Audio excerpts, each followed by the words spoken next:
Buenos días, yo soy el profesor Luis Felipe Ramírez. Nos encontramos en esta oportunidad para darle curso a este segundo tema. En este tema nos vamos a encontrar con el pensamiento de Platón y Aristóteles. La primera clase hemos hecho un camino, un recorrido a grosso modo rapidísimo sobre el pensamiento, el origen del pensamiento occidental, ¿verdad? Que nace en esa experiencia que se debate entre el mito y el logos, ¿verdad? Y el giro después que hacen los presocráticos. Hoy, esa consolidación de ese pensamiento, ¿verdad? Va a tener su fundamento en Platón y Aristóteles. De tal manera que nos vamos a centrar nosotros en la figura de esos dos personajes importantes.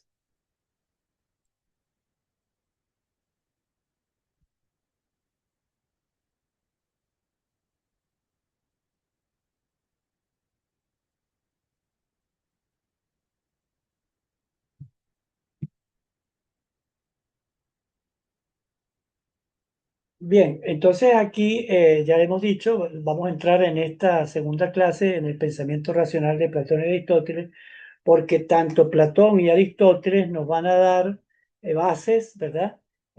Para lo que va a ser el desarrollo de la psicología, ¿no? ¿También? En el pensamiento de Platón y Aristóteles nos vamos a encontrar con aspectos muy importantes, muy esenciales para entender el pensamiento moderno. Y no solamente para entender el pensamiento moderno, sino para entender también las ciencias sociales, por ende la psicología, la psiquiatría, la medicina, la educación, etcétera. Nada, entonces hemos hecho el camino en este caso del mito al logos. Ahora pasamos nosotros de la fisis al logos, ¿ok? O sea, del conocimiento ya no solamente físico, ¿verdad? Sino cómo ese conocimiento físico también se traduce en pensamiento, ¿ok? Como la realidad no es un hecho solamente externo, un hecho que tiene que ver con el mundo externo, con las cosas, sino que la realidad tiene que ver también con nosotros. Por tanto, las preguntas que podemos hacernos es si la mente es un ente separado o funciona o es una función biológica. Quiere decir, si nuestro logos es un logos que está separado del entendimiento, ¿está bien? Y por tanto está separado de la biología. Es una suerte de alma, como decía Platón y Aristóteles, ¿está bien? El alma como entendimiento. ¿Está bien? Y aquí entonces tenemos el nacimiento de la psique como estudio del orden interno. Y la psique entendida como esa capacidad en primer lugar, de razón, de dar razones, ¿verdad? Del mundo, de la existencia. Y por otro lado también la psique como esa comprensión objetiva de la propia subjetividad humana. Nada, en ese legado que nace a partir de los presocráticos, ¿verdad? Con Sócrates, nacen dos personajes muy importantes en la historia de la filosofía. Uno es Platón, que es discípulo de Sócrates, y después Aristóteles, que es discípulo de Platón. ¿Ok? Entonces, de alguna manera hay una continuidad del pensamiento aristotélico, perdón, socrático, pero y al mismo tiempo se da una discontinuidad porque cada uno de estos, Sócrates, por supuesto, supera en muchos aspectos perdón, Platón supera en muchos aspectos a Sócrates y por supuesto Aristóteles también va a superar en muchos aspectos a Platón. Entonces, ¿por qué el legado de la Academia Liceo? Bueno, porque la Academia era el nombre que le daba Platón a su grupo de estudiantes y de estudiosos, ¿no? Y el Liceo era el nombre que le daba Aristóteles a su academia, ¿está bien? De tal manera que ¿cuál es el legado que nos ha dejado la Academia de Platón y el Liceo de Aristóteles? ¿Por qué estudiarlos a ellos, ¿verdad? En este diplomado. Primero, porque Platón introduce el concepto de conflicto interno y la trascendencia. Ya veremos nosotros en qué consiste ese conflicto interno. Y Aristóteles sistematiza la observación, la lógica, la biología de la mente. Es el primero que empezará a hacer una construcción de lo que más tarde se llamarán la ciencia. Entonces pretendemos entender cómo sus modelos de alma siguen operando en nuestras teorías sobre la personalidad y la conducta.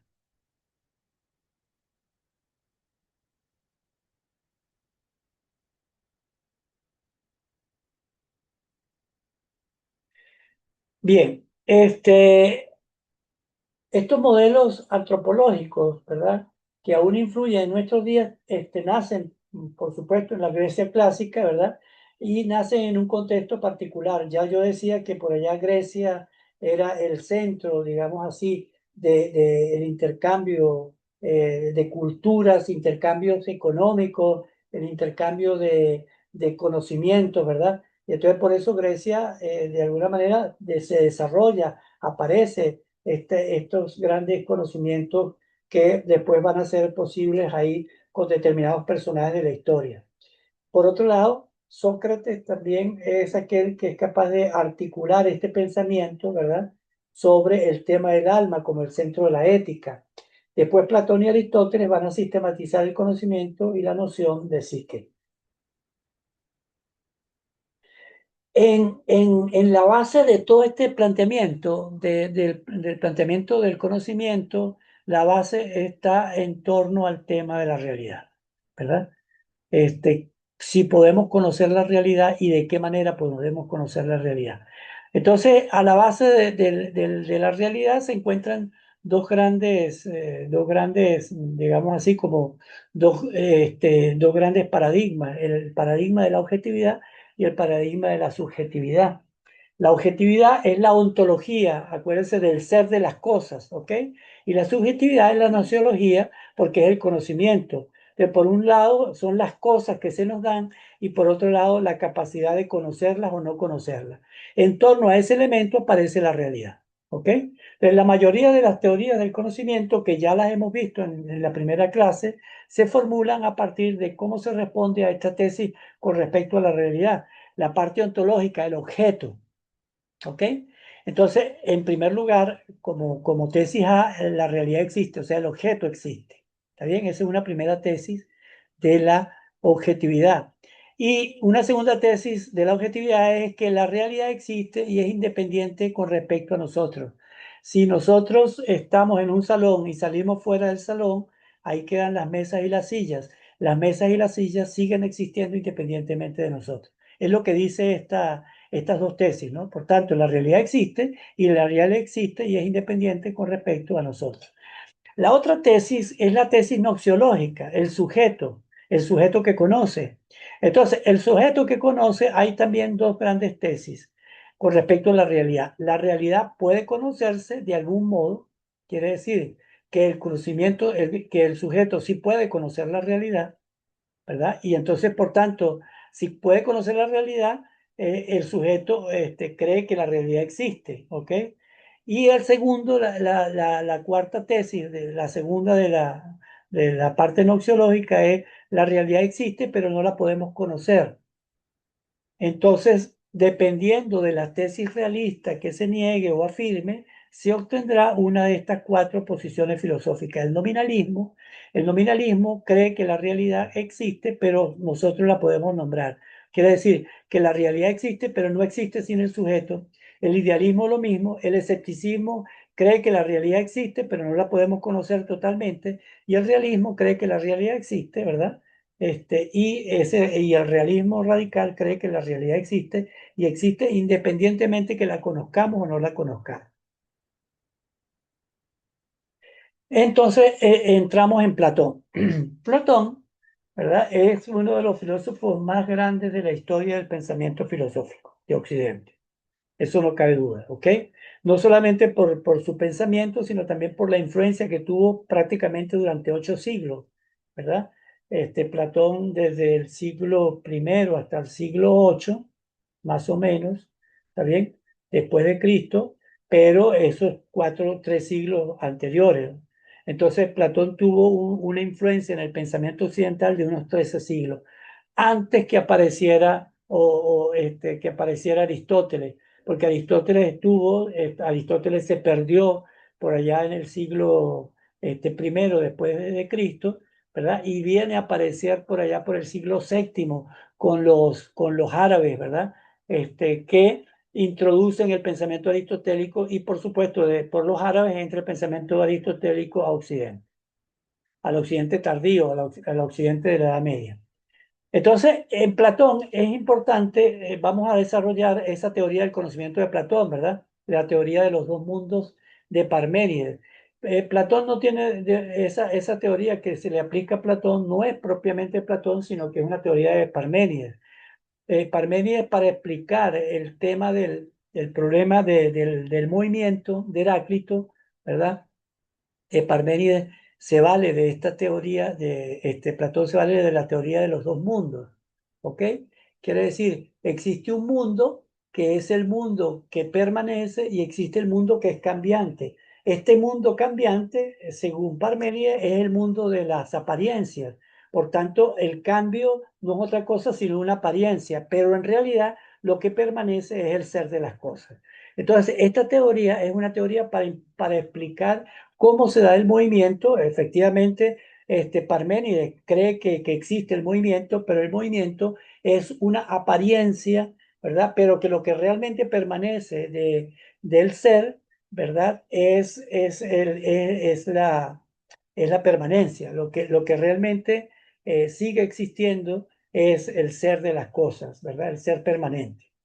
Por tanto, el mundo de las ideas, según Platón, es lo eterno, lo inmutable, la verdad de la que el alma proviene. ¿Ok? De ahí que existen la teoría de los dos mundos, existe el mundo material y existe el mundo de las ideas. ¿Ok? Entonces Platón empieza ya a hablar de ese mundo, el mundo de las ideas, que es eterno, que es inmutable, incluso que no proviene de nosotros, sino que está fuera de nosotros. Y después está en la otra parte de esta teoría, que es el mundo sensible, ¿ok? El cuerpo, que es lo cambiante, la apariencia, lo que percibimos con los sentidos. Y aquí nos encontramos con este mito, que es un mito muy importante. Ese mito de Platón se encuentra en el libro de la República, en el capítulo séptimo. Bueno, se llama el libro, en el ¿cómo se llama? En la literatura de Platón, los textos vienen, esos capítulos no se llaman capítulos, sino libros. Entonces, entendiendo capítulos como libros, en la República, en el capítulo séptimo, o sea, en el libro séptimo, aparece el mito de la caverna. ¿Está bien? Y este mito de la caverna es un mito muy importante porque viene a ser un mito que explica perfectamente, prácticamente toda la teoría del conocimiento de Platón. ¿Ok? El mito de la caverna es muy sencillo, es una caverna, ¿verdad? En esa caverna hay un grupo de personas que están delante de una pared y en esa pared reciben constantemente imágenes. Esas personas están prácticamente amarradas, ¿verdad? Encadenadas y solamente pueden mirar hacia adelante, no pueden mirar hacia atrás, sino solamente hacia adelante. Y adelante van a ver solamente las imágenes. De tal manera que esas imágenes provienen de una pared que divide a las personas que están mirando las imágenes y las personas que muestran las imágenes. Por supuesto, esas imágenes pueden variar, son cambiantes, ¿verdad? Son distintos tipos de imágenes que van pasando. En el entendido de Platón, esas imágenes son el mundo, las ideas que nos vienen del mundo de todos los días, del mundo sensible, en el mercado, el ir a la playa, el hablar en la familia, ¿verdad? Ese mundo de las ideas que lo encontramos en todos lados y que nos vienen de las personas que nos dicen las cosas, ¿verdad? Y que nosotros nos vamos haciendo una imagen de las cosas que nos van diciendo. Esa proyección viene dada por un fuego, ¿verdad? Que al contrastarlo con las imágenes nos dan la sombra. Y después también está la caverna que lleva a la superficie. Fíjese que hay una persona que está subiendo, en realidad es una sola persona que está subiendo, y la caverna, el mito de la caverna, entre las cosas que pasan ahí, es que una de las personas estas que está aquí, que están encadenadas, logra soltarse. El mito, la narración de Platón no dice si logró soltarse ella, si alguien la soltó, ¿verdad? Se da para esa doble interpretación, o se soltó ella, o alguien la soltó. Lo cierto es que esta persona sale de ahí, ¿verdad? Se logra zafar, pasa la caverna, pasa por todos estos lugares, sube, ¿verdad? Y llega y logra subir a la superficie. Y cuando logra entrar a la superficie, se da cuenta, aquí ven ustedes a un hombrecito que tiene el brazo puesto en los ojos, porque la luz encandila, ¿verdad? La mirada que tiene sobre aquello que le produce luz, que es el sol. Entonces encandila los ojos, ¿verdad? Y le duelen los ojos porque tenía mucho tiempo que estaba, o prácticamente toda su vida que estaba dentro de la caverna. Al salir afuera empieza a vislumbrar las cosas no se ven bien, se ven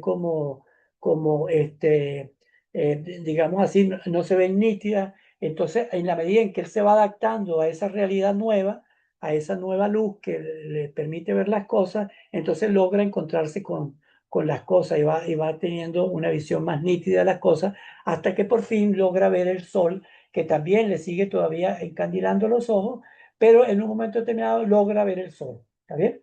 El mito de la caverna consiste precisamente en ese proceso. Es el hombre, ¿verdad?, que está encadenado y que solamente que ve las imágenes. Y esas imágenes que tiene no es otra cosa sino las opiniones del mundo, las opiniones de la cosa, que es lo que Platón llama la doxa.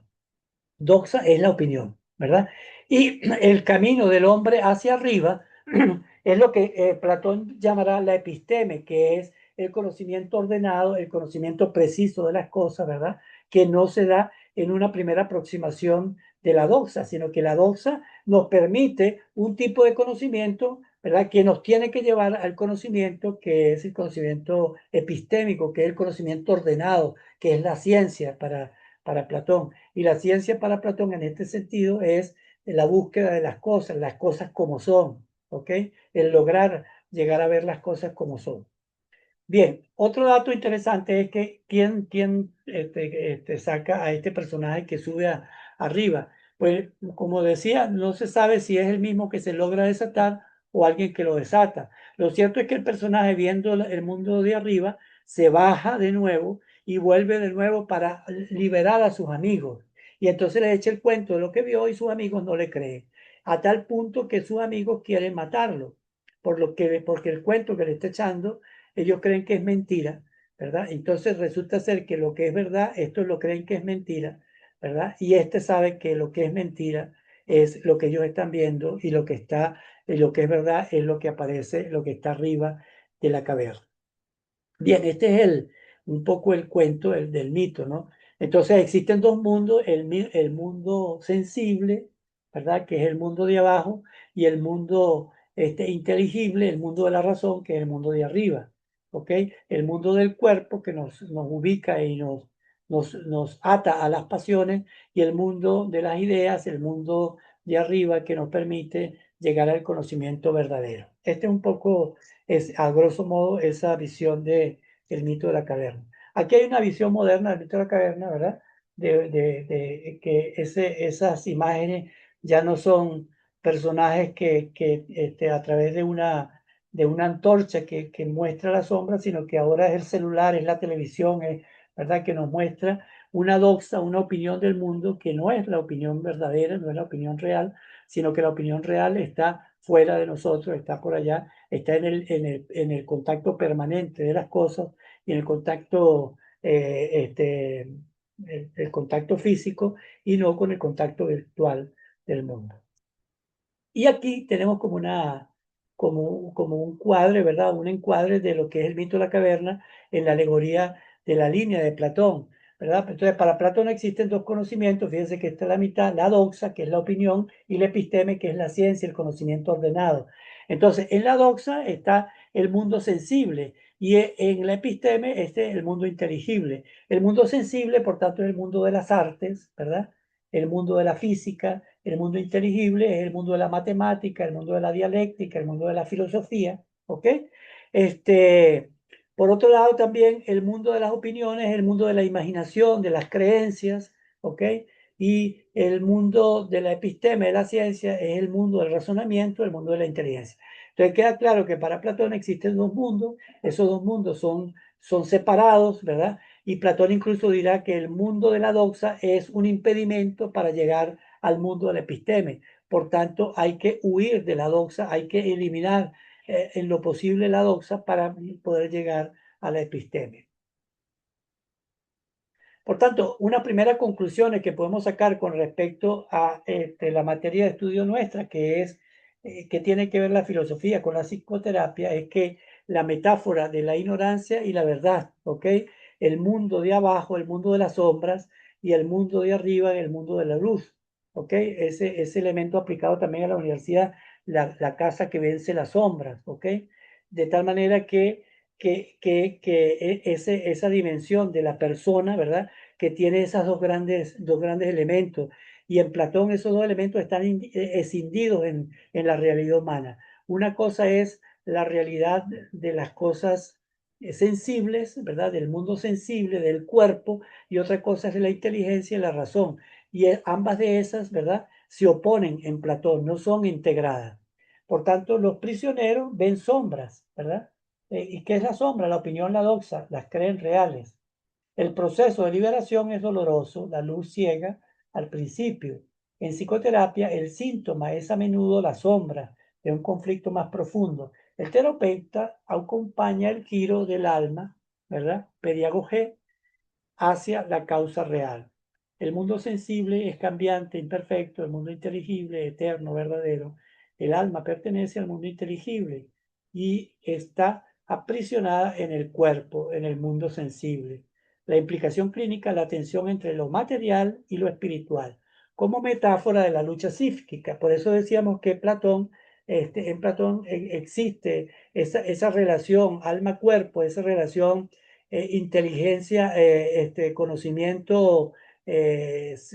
conocimiento y sentido están en conflicto, no son aspectos que están integrados en la misma persona.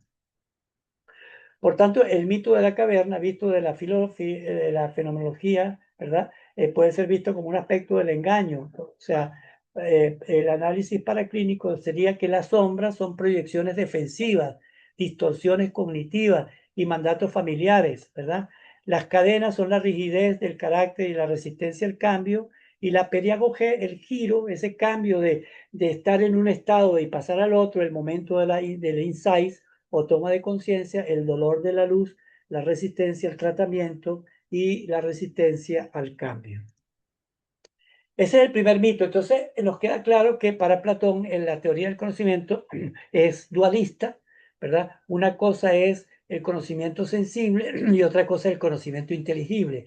El conocimiento inteligible es el conocimiento perfecto y el conocimiento sensible es el conocimiento imperfecto. De hecho, en muchos momentos el conocimiento sensible es un impedimento para poder llegar a la episteme, para poder llegar al conocimiento científico, según Platón. La otra alegoría que es importante es la alegoría del carro, ¿ok? Que nos plantea a nosotros la antropología. También es una alegoría dualista, ¿ok? Platón cree que el hombre está compuesto de tres aspectos fundamentalmente, que el alma está compuesto de tres componentes, ¿ok? El primer componente, según la alegoría, es el hombre con el carro, ¿ok? Ese es el primer componente. El segundo componente es el caballo blanco y el tercer componente es el caballo negro. Ahí se dan cuenta ustedes por la forma como está hecha los dos caballos, parece que un caballo quiere ir para un lado y otro caballo es para el otro. Efectivamente, Platón llegará a decir que el cuerpo, ¿verdad? Que nuestro cuerpo no nos obedece, que el cuerpo va por un lado y el pensamiento va por otro.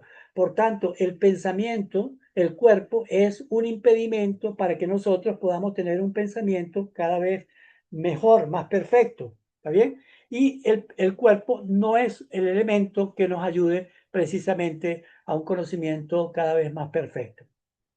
Entonces, de tal manera que Platón ubica esos tres aspectos del cuerpo, lo ubica en esos tres momentos de la persona, lo ubica como en tres lugares del cuerpo, ¿verdad? La primera parte, que es la cabeza, la parte racional; la segunda parte, que está entre el cuello y el abdomen, que es la parte irascible; y la tercera, que es del abdomen hacia abajo, que es la parte apetitible, ¿verdad? O apetitiva, o concupiscible, ¿ok? Ya veremos nosotros qué significan esas palabras de irascible, apetitiva o concupiscible. De tal manera que la antropología platónica es una antropología tripartita. El alma está dividida en tres partes, ¿verdad? La división del psiquismo.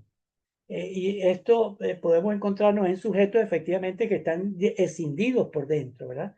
Que su visión antropológica es una visión platónica, por tanto es una visión dualista del mundo, ¿no? ¿Está bien? Y esa visión dualista, por supuesto, tiene que ver también con visiones a veces equivocadas, ¿verdad? De su propio psiquismo, que no le permitan ver la integración de estos aspectos, ¿no? Entonces, esos tres elementos serían el logístico, la razón, localizada en la cabeza, función rectora, el tumos, irascible, las emociones nobles, voluntad, coraje, y el epituméticon, apetito concupiscible, son los deseos primarios, las pasiones, los impulsos biológicos, ¿verdad? Por tanto, en el correlato moderno, el precursor de la estratificación funcional del cerebro triuno, no es otro sino MacLean, ¿ok? Las instancias psíquicas, de los tres cerebros, este, el cerebro ¿cómo es? Rectilíneo, no, rectal, o sea, ¿cómo se llama? De reptiles, rectílico, el cerebro también que tiene que ver con los aspectos del pensamiento y el cerebro de las emociones, ¿ok? Entonces fíjense que hoy en día también han formulado estas mismas teorías de Platón desde otras perspectivas. Por tanto, la alegoría del carro tiene esa dinámica interesante, ¿verdad? Que la auriga es el yo que intenta mediar y dirigir, ¿verdad? A los dos caballos, que son las pasiones humanas, tanto las pasiones buenas como las pasiones malas. El caballo blanco, que es el ideal del yo, la voluntad orientada a la norma, y el caballo negro, que es la parte instintiva, lo desmesurado, la híbrida. La psicología surge cuando el auriga pierde el control de uno de los caballos y se hipertrofia, ¿está bien? Tanto uno como el otro. Entonces un caballo empieza a ir por un lado y el otro por el otro, ¿verdad? Y logran y pierden el control. Tanto la auriga como los caballos se desbocan y cada uno va por su propio lado. De tal manera que para Platón ese proceso tiene que ver con el ordenamiento, ¿verdad? ¿Cuál es la tarea de la auriga? La tarea es una tarea ordenadora, agarrar los dos caballos, ¿verdad? Y llevarlos precisamente para intentar ordenarlo. Pero siempre el cuerpo va a ser ese elemento que va a perturbar esta dimensión de intento de ordenar. Entonces, la parte racional, que es la cabeza, que es el pensar y el guiar, ¿verdad? La virtud fundamental es la frónesis, la prudencia. La parte irascible, que está en el pecho, la fortaleza, el valor, que tiene que ver con la virtud de la valentía. Y la área concupiscible, el vientre, que es los deseos y el hambre, ¿verdad? Que tiene que ver con la templanza. También en los deseos, todos los tipos de deseos sexuales, deseos de comer, deseos de andar, deseos de caminar, deseos de casarse. Todos estos aspectos biológicos tienen que ver con la dimensión concupiscible. Otro elemento importante entonces de la antropología platónica y de la teoría del conocimiento es cómo se obtienen esas ideas, a través de cómo se obtienen las ideas, cómo llegan las ideas a los humanos, ¿verdad? Si las ideas no son cosas que están dentro de nosotros, ¿cómo se da ese proceso de la idea? Entonces Platón dirá que ese proceso se da a través de la reminiscencia, la anamnesis, que es recordar, ¿verdad? Entonces para Platón aprender es recordar, es anamnesis, es memoria, ¿verdad? La explicación es, si el alma es eterna y estuvo en el mundo de las ideas, ya lo sabe todo, el cuerpo nos hace olvidar. Y aquí está, a la izquierda tenemos ahí un lago y un hombre con una barca pasando de un lado al otro. Ese es el famoso lago Letes, ¿ok? El lago Letes no solamente es un lago real, sino que también en la mitología griega era importante porque el lago Letes, ¿verdad? Era el lago que digamos así, señalaba el límite entre los dos mundos, ¿verdad? El mundo de los vivos y el mundo de los muertos, el mundo del Hades, ¿ok? De los muertos. Entonces, todo hombre que moría, toda persona que moría, tenía que agarrar, pasar el lago, ¿verdad? De un lado al otro, y en la medida en cuando entraba por el lago, de alguna manera tocaba el lago, y eso le permitía olvidar las ideas. A los pocos días, esa alma que estaba, que pasaba al Hades, ¿verdad? Al lugar de los muertos, esa alma no estaba permanentemente allá, sino que esa alma regresaba porque Platón pensaba, creía que era que los cuerpos reencarnaban. Entonces, al reencarnar, esa alma nuevamente pasaba por el río Lete, tocaba el río y entonces volvían de nuevo las ideas, ¿verdad? Pero las ideas siempre volvían con un retraso, quiere decir que volvían en forma de germen. ¿Está bien? Entonces, ¿cuál era la tarea del hombre? Volver a aprender, a recordar, ¿verdad? De reminiscencia, recordar las ideas para volver de nuevo a tener las ideas hasta llegar a desarrollarlas en su totalidad. Por tanto, la pregunta que podemos hacernos es ¿por qué reconocemos la belleza o la justicia si nunca hemos visto la perfección absoluta en este mundo? ¿Verdad? Entonces, esa es la pregunta que podemos hacernos. De alguna manera, Platón pensaba que las ideas no eran ideas que estaban en nosotros en forma externa. Perdón, que las ideas nacían en nosotros, sino que estaban en forma externa, ¿verdad? Platón pensaba que las ideas estaban en un lugar por allá llamado hiperuranio y que cuando venían a nosotros, ¿verdad? Venían por un proceso de iluminación, que pasaban por ese proceso que decía yo, ¿no? Del Letes, ahí se volvían de nuevo las ideas y cuando tú volvías ahí, volvías en ese proceso de recopilación y de recuperación de las ideas que se llamaba en el contexto de Platón anágnesis. Por tanto, la reminiscencia es conocer, es recordar. El tema para la aplicación a la salud mental es que la verdad del sujeto ya está en él. El terapeuta es un partero, ¿verdad? Una mayéutica, hace preguntas, pero hay un reconocimiento, ¿verdad? Del hecho que está ahí presente en el sujeto ya. El concepto de inconsciente como un saber no sabido que debe ser recuperado. Freud, podía entenderse desde Freud el ello como el caballo negro y el yo como la auriga y el super yo como el caballo blanco. Jung, ¿verdad? Más, por el contrario, pensaría en los arquetipos y ascenso hacia la individuación, ¿ok? Y la psicoterapia existencial, la búsqueda de sentido y trascendencia. Por tanto, la antropología platónica, ¿verdad? Nos ubica a nosotros en lo que ya hemos dicho, en esta visión de la auría, ¿verdad? Del carro alado por los caballos, en un estado como un hombre en grande, ¿ok? La antropología tiene que ser vista como el hombre en grande, ¿ok? Entonces, ¿quiénes son en el estado platónico, la antropología platónica en la política, ¿verdad? Se manifiesta de estas maneras el Estado como un cuerpo humano, ¿ok? Los gobernantes, por supuesto, es el predominio del alma racional, la prudencia, la cabeza, ¿ok? Los guardianes, que es la valentía, que es la fuerza, que es el pecho, ¿verdad? Entonces sería la parte de fortaleza, de fuerza, ¿ok? Predomina el alma irascible, las pasiones bondadosas, ¿verdad? Y los productores, que es que predomina el alma concupiscible, la templanza. Entonces, en un estado como este, ¿cuál debería ser la tarea del hombre? El hombre como estado, ¿verdad? Es mantener la justicia social, que es que cada uno esté ubicado en el sitio que le corresponde, los gobernantes a lo suyo, los guardianes a lo suyo, los productores a lo suyo, ¿verdad? Que cada uno ocupe el lugar que dicta su tipo de alma.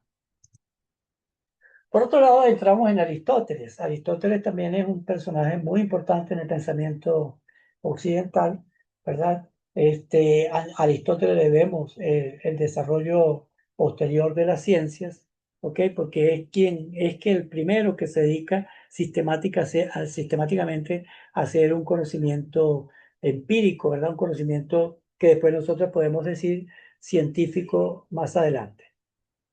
La ruptura con el dualismo. Entonces, en primer lugar, Platón rompe con el dualismo, Aristóteles rompe con el dualismo platónico, el alma no habita el cuerpo como un pasajero, es su forma, ¿ok? Entonces, en este primer punto, Aristóteles rompe con el dualismo y cree que existe una sola alma. Y esa alma está hecha por un cuerpo, ¿verdad? Por una materia y por la forma, ¿ok? Diríamos nosotros, de cualquier objeto, por ejemplo, una silla de plástico. ¿Cuál es la materia? El plástico. ¿Cuál es la forma? La silla, el modo de silla, ¿ok? Entonces, de tal manera que podemos usar una materia para distintas cosas, porque podemos hacer, el plástico puede ser en forma de silla, puede ser en forma de mesa, puede ser en forma de lámpara, puede tener distintas formas, ¿ok? Aún siendo la misma materia. Entonces, Aristóteles unifica la persona, cree que existe una sola persona, ¿verdad? Una sola psique, una sola alma, y que esa alma sí es dual, ¿ok? Es dual, tiene dos composiciones de aspectos distintos, pero no los ve como separados, sino como integrados. Dos elementos, distingue esos dos elementos, pero no los desintegra ni los separa. ¿Ok? Y al contrario, un elemento ayuda al otro. Mientras que Platón eran contradictorios. Un elemento, el cuerpo, ¿verdad? Era un impedimento para que la inteligencia pudiera surgir en su totalidad. Eso es lo que Aristóteles le llamó el ilemorfismo. La palabra ile, materia, y morfo, forma. Ilemorfismo es materia y forma. Por tanto, ¿qué podemos sacar nosotros aquí de la implicación médica? Bueno, que no existe una enfermedad del alma que no afecte el cuerpo, ¿verdad?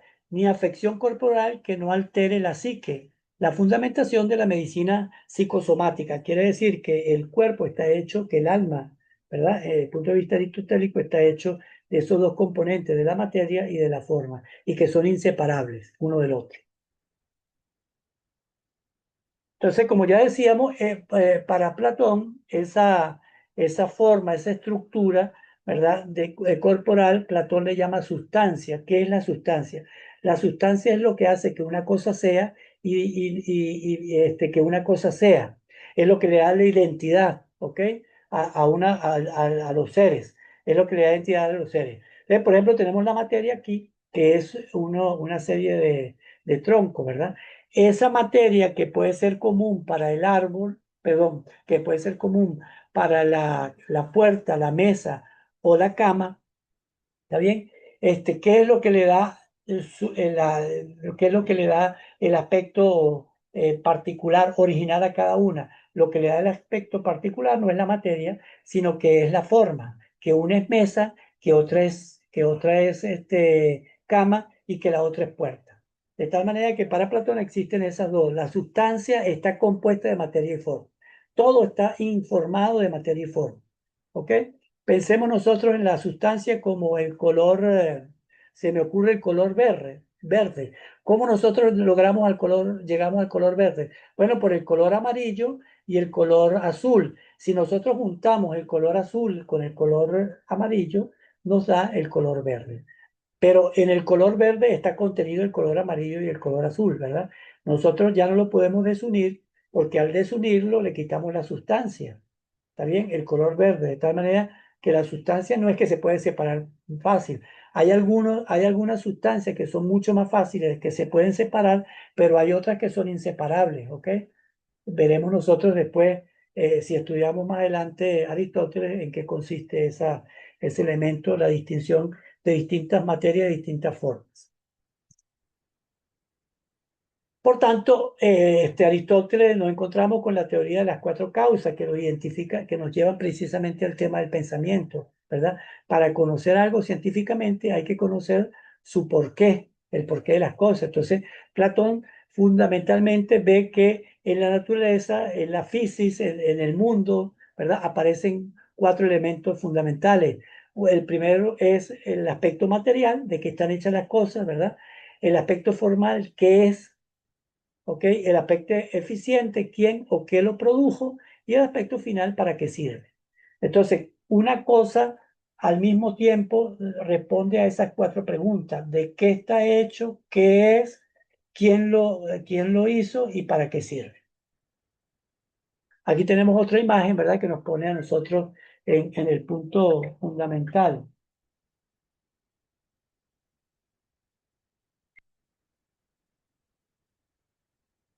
Perdón, que se me disparó la... Entonces, tenemos esas cuatro, ¿verdad? La causa material, la causa formal, la causa eficiente y la causa final. La causa material son los palos, ¿verdad? La causa formal es el diseño para hacer la mesa. La causa final, la causa eficiente es el carpintero que utiliza las herramientas para lograr hacer la mesa, ¿verdad? Y la causa final es para qué sirve la mesa, para comer, para poner cosas, ¿verdad? ¿Está bien?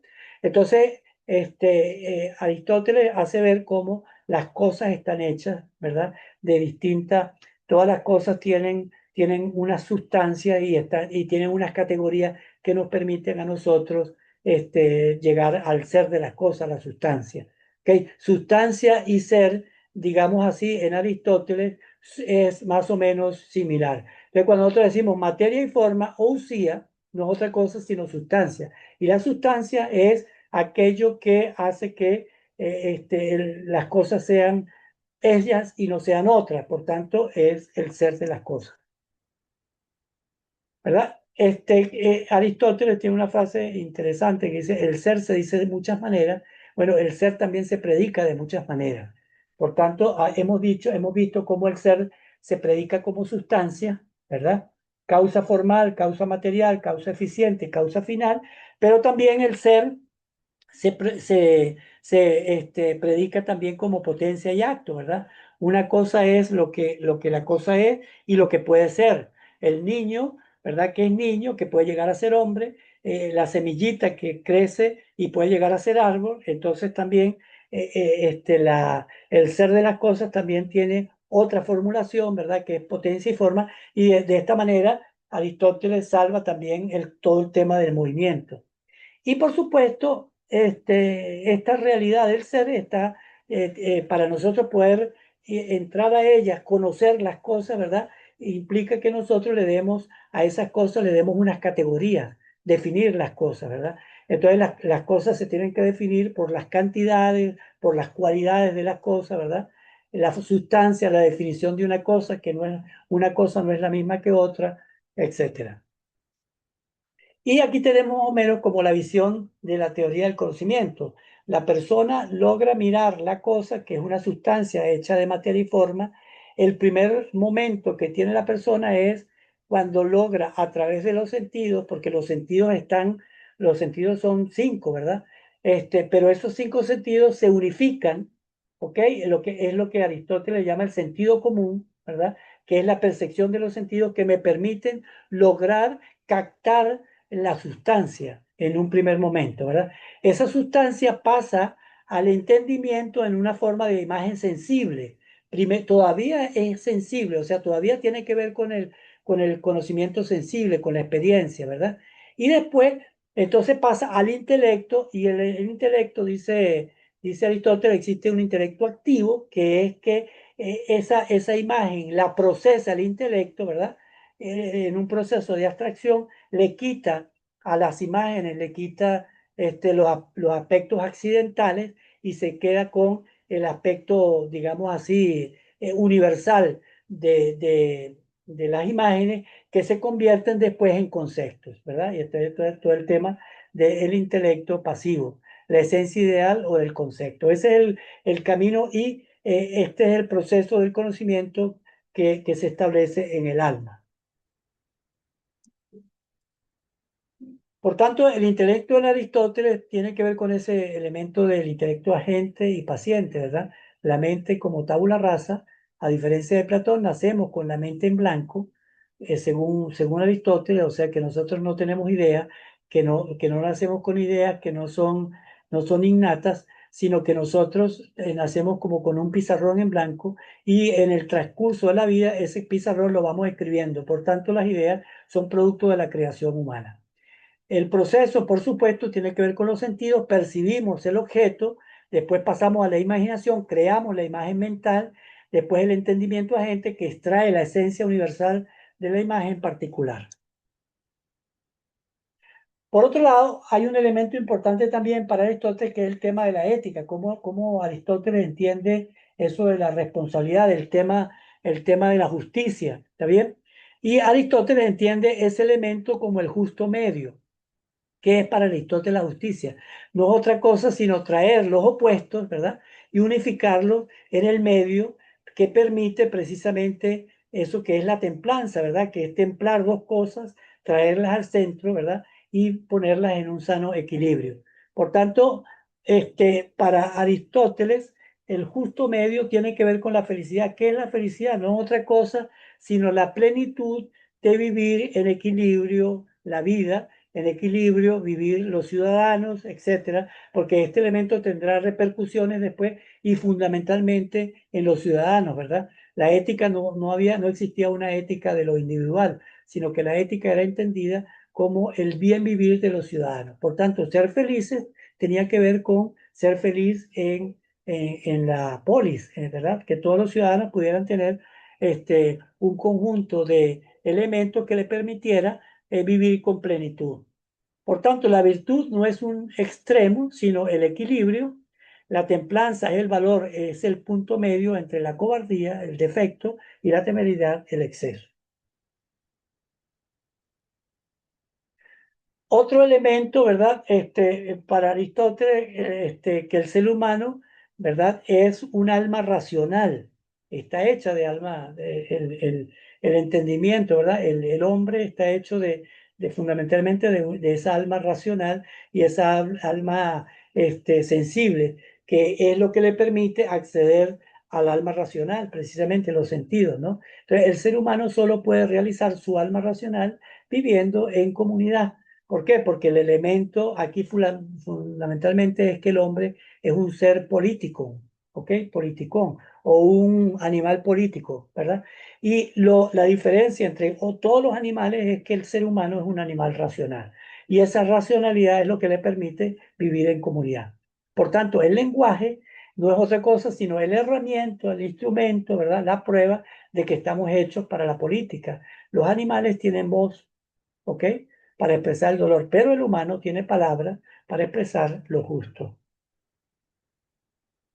Por tanto, nos encontramos aquí con dos grandes teorías importantes, ¿verdad? La teoría de Platón, el hombre es su alma, el cuerpo es un accidente, una carga, mientras que para Aristóteles el hombre es una unidad indisoluble, sin cuerpo no hay alma y viceversa.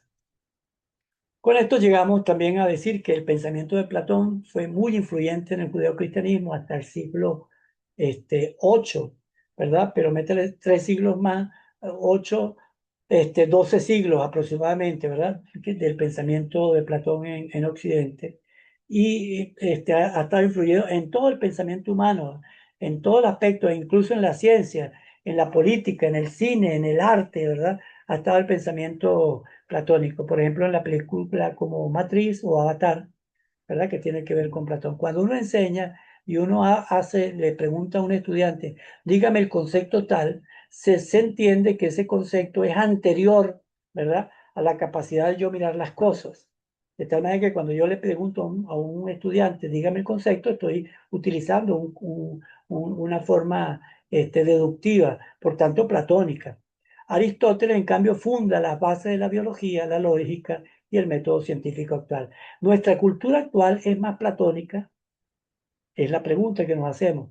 ¿Importa lo ideal digital o es aristotélica? ¿Importa lo biológico y tangible? Bueno, con esta pregunta espero que se queden, ¿verdad? Para desarrollarla desde el punto de vista personal, ¿qué creemos nosotros? Si la sociedad nuestra es más platónica o la sociedad nuestra es mucho más aristotélica. Pasamos con este tema, también vamos aquí un poco a ver la bibliografía, les recomiendo, ¿verdad? La eudaimonía, perdón,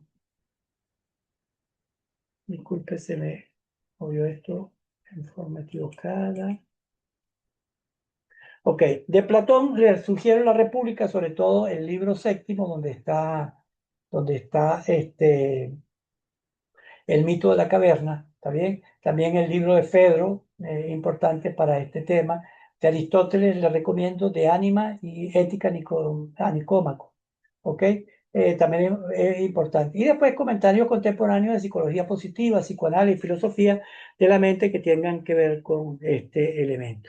Y con esto terminamos entonces este segundo encuentro. Espero que haya sido de su agrado.